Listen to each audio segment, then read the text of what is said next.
Saludos y bendiciones para todos. Mi nombre es Alicia de Jaimes, docente jubilada.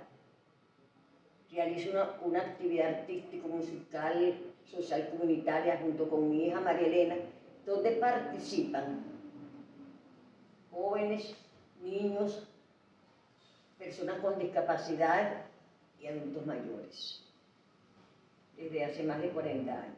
Y he vuelto a pasar por aquel camino verde, por el valle se pierde en mi triste soledad.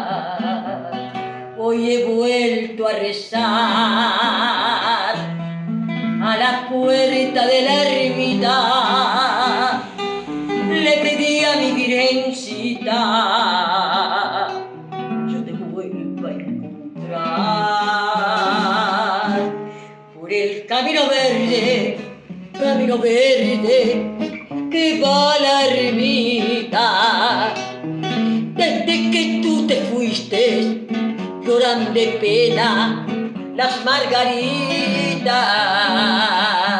la fuente se ha secado, las azucenas están amarillitas.